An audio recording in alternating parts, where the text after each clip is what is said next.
At my dad's divorce hearing, his darkest secret came out if everyone heard, and the humiliation was beyond repair. I never thought I'd be writing something like this, but here we are. My dad, Edward, is 57 years old, and right now, he's in the middle of one of the ugliest divorces I've ever seen. I always knew my parents weren't perfect, but what happened in that courthouse last week was something out of a nightmare, and honestly, I still don't know how to process it. The whole family was there. Me, my younger sister Claire, she's 24 and way more outspoken than me, my mum Margaret, 55, tough as nails but absolutely devastated, and of course, my dad. The air in that courtroom felt thick, like we were all breathing through mud. I was sitting behind my mom, while Claire was next to me, already fuming because she had a feeling Dad was hiding something. The proceedings started like any other lawyers trading jabs, the judge asking for paperwork, the usual dry legal back and forth. My dad sat there stone-faced, acting like this was just some business deal.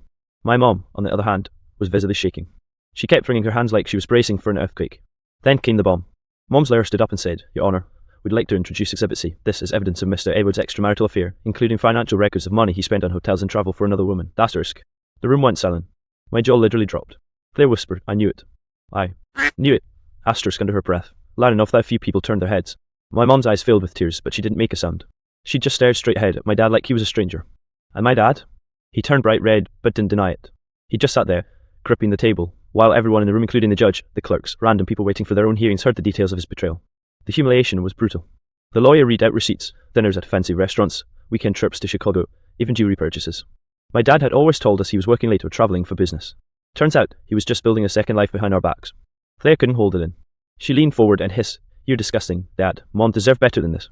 The judge had to actually tell her to stay quiet, but honestly, I don't think anyone blamed her. The worst part, the woman's name was someone we knew.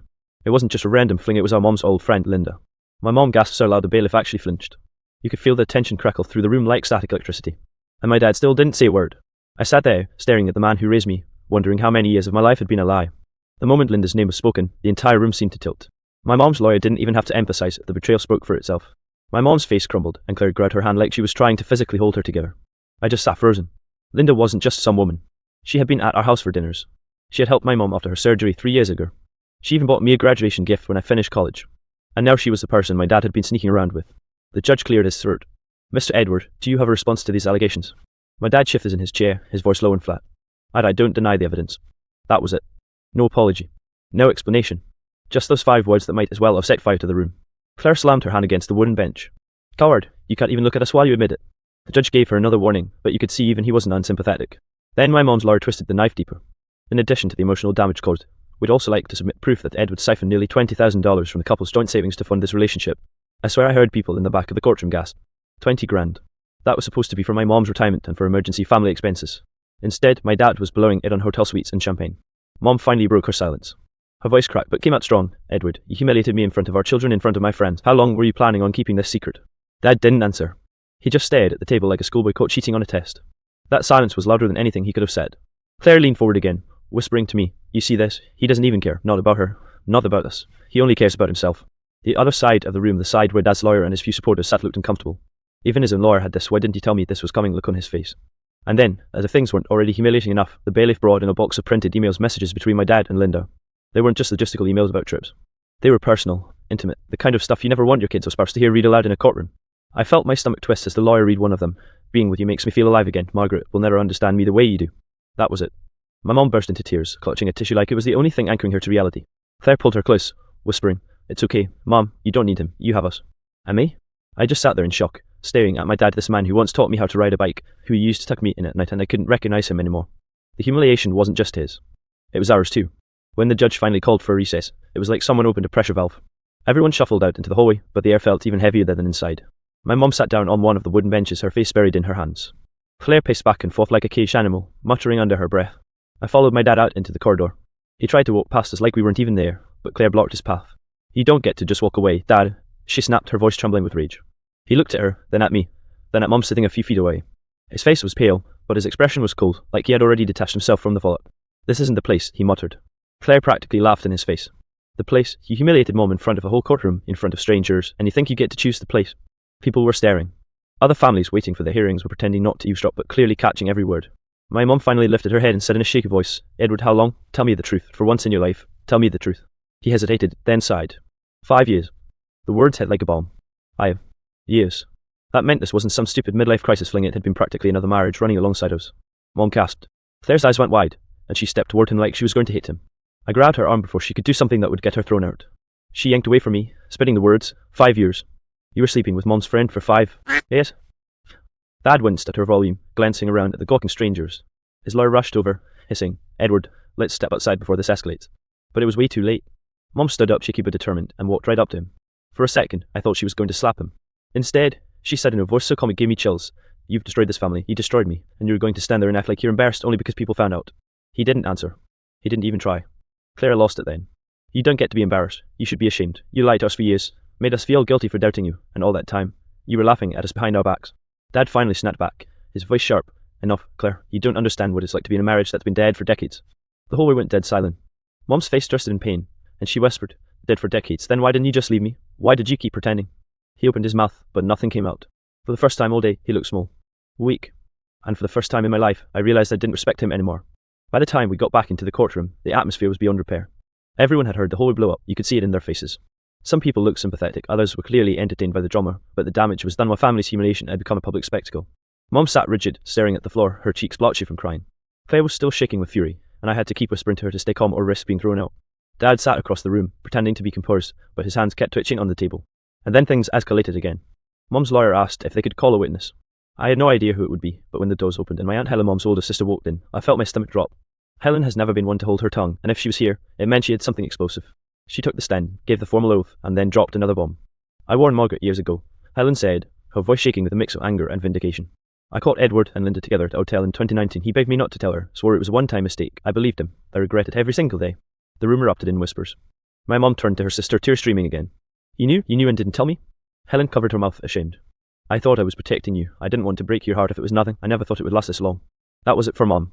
She broke down completely, sobbing into her hands. Claire wrapped her arms around her, glaring daggers at both Dad and Helen. "You both lied to her. You both let us suffer for years," she spat. Dad tried to speak up, muttering something about not dragging more people into this, but the judge had to slam his gavel to restore order. Still, the humiliation was only getting worse.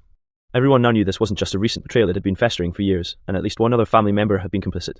I felt sick. My whole sense of family loyalty was collapsing in real time. I turned to Helen and asked, "Why didn't you at least tell us, Claire or me? We could have helped Mom." She shook her head, tears spilling down her face. "I thought it would destroy you both. I thought I was sparing you." Mom finally lifted her head, her voice breaking but clear. "The truth always comes out, Helen, always, and now it's worse, because I wasted years living a lie." The judge finally called for order again, reminding everyone this was still a legal proceeding. But honestly, it didn't feel like law anymore. It felt like my family was being dismantled piece by piece, in front of an audience that would leave the courthouse with a story to tell. And Dad, he sat there, silent, as if all of this humiliation wasn't his doing. That silence was almost louder than the screaming. After the break, the proceedings shifted from emotional revelations to financial warfare, and let me tell you, it got brutal fast. Dad's betrayal wasn't just emotional, it was now a full-blown money disaster. Mom's lawyer laid out all the evidence, bank statements showing suspicious withdrawals, credit card bills for weekend trips, and even some accounts in Linda's name that Edward had opened secretly. Dad leaned back in his chair, pale and sweating, muttering under his breath to his lawyer. "This is insane. I didn't think it would come out like this." Insane didn't even begin to cover it. The judge asked Edward to explain how he could justify siphoning tens of thousands of dollars from joint accounts for personal luxuries and gifts to another woman. He tried some weak excuse about midlife stress and finding happiness, but the words fell flat in the room. Every single person could see through it. Claire's face was red, her hands clenching into fists on the bench. "Finding happiness? You destroyed Mom's life and hers for your little vacation flings," she yelled, voice echoing against the courtroom walls. People were looking, and I could feel the heat of embarrassment crawl up Dad's neck. Mom finally spoke up herself, in the kind of quiet, ice-cold voice that made everyone lean in. "Edward, do you even realize what you've done? Not just to me, but to this family. You've stolen money, trust, and our dignity, and now you act like it's a minor mistake." Edward's lawyer tried to interrupt, but the judge let Mom continue. She listed off every instance of financial betrayal she had uncovered, some small, some huge, and it was like a dagger in Dad's chest with every word. The climax came when the lawyer presented a last piece of evidence, a detailed spreadsheet of Edward's gifts to Linda over 5 years. Jewelry, expensive dinners, hotel suites, even a weekend getaway to Miami, all paid from our joint savings. The courtroom was silent except for the sound of Dad's breathing, fast and shallow. He looked like a man drowning, fully aware that there was no lifeboat left. Even the bailiff, usually stoic, couldn't hide his surprise. Claire whispered to me, voice trembling, "I can't believe he had the nerve to do this for 5 years. 5 years. Mom shook her head, tears streaming down her cheeks. "I can't even begin to describe how humiliated I feel, publicly, privately, every way possible, and to think I trusted you completely." Edward finally spoke, almost in a whisper. I thought I was careful. Careful.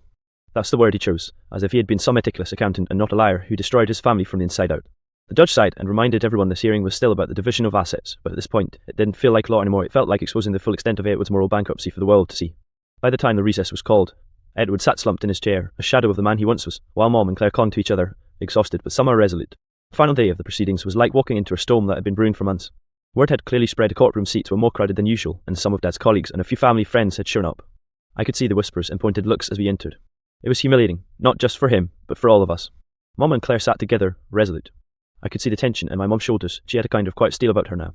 Dad, on the other hand, looked smaller than ever. His shoulders were hunched, his face pale, and he kept fiddling with his tie like it might somehow protect him from the storm of exposure waiting in the courtroom. The judge called the session to order, and Mum's lawyer wasted no time. Your Honour, before we discuss the remaining financial divisions, we need to address Mr. Edward's continuing pattern of deceit and public humiliation inflicted upon his family. Every eye turned toward him. Dad swallowed hard, attempting to look composed, but his voice faltered. I didn't think.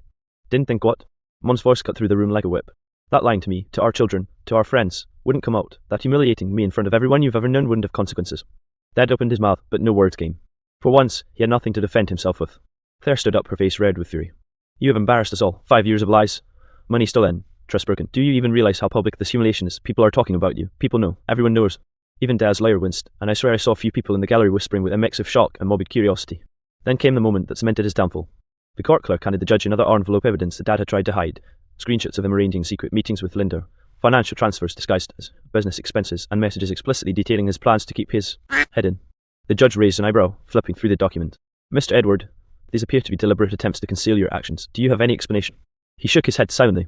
His pride, whatever was left, had evaporated. Mom finally addressed him directly, her voice low but icy. Edward, I don't even know who you are anymore. You've turned your family's life into a spectacle. You've humiliated me, our children, and yourself. You've lost our trust forever. The courtroom seemed to exhale as Dad sank further into his chair, defeated. Even the bailiff looked down, almost sympathetically, but there was no saving face left. Claire whispered to me, almost gleefully but with a bitter edge, this is what happens when you're a coward for decades. Dad didn't speak again. Not to defend himself, not to apologise, not even to beg. The humiliation was complete, public, undeniable, and utterly inescapable. For the first time that week, I felt a strange mix of relief and grief. Relief that Mom and Claire had survived the storm, grief for the man who had once been my father, but now was unrecognisable.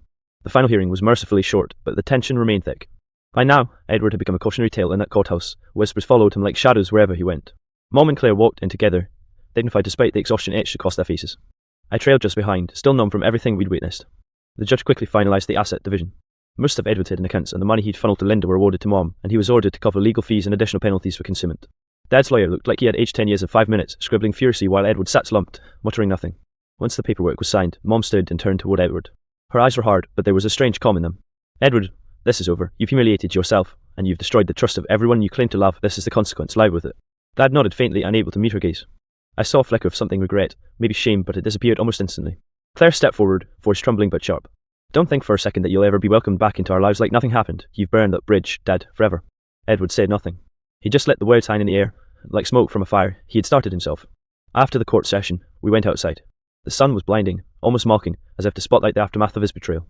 Mom held Claire's hand tightly, and I could see the relief in both their expressions. Even though the week had been brutal, there was a sense of liberation in finally putting everything on the table. We didn't talk to Edward on the way home. Claire muttered under her breath, I can't believe we called him Dad for all these years. I didn't correct her. I couldn't. The man who had raised me, who had once been my hero, had evaporated into a shadow of lies and humiliation. That night, we sat together in Mom's living room, a quiet solidarity surrounding us. Claire finally spoke, breaking the silence. We survived it. He tried to ruin us, humiliate us, and steal from us, but we're still here, stronger than ever. Mom nodded, squeezing our hands. We rebuild, we protect what's left. That's all we can do. As for Edward, I don't know where he went that night. I assume home alone. The humiliation was total, the betrayal public. The man who had once been my father now exists as a cautionary tale, a reminder that lies eventually surface, and pride cannot shield you from the consequences of your actions. Even months later, every mention of his name brings a twinge of disbelief and anger. But we survived. We faced the public spectacle, humiliation, and came out intact. And for once, that felt like justice. It's strange sometimes the worst betrayals reveal the strongest parts of ourselves. And in that revelation, we found a sense of power and clarity that Edward will never experience.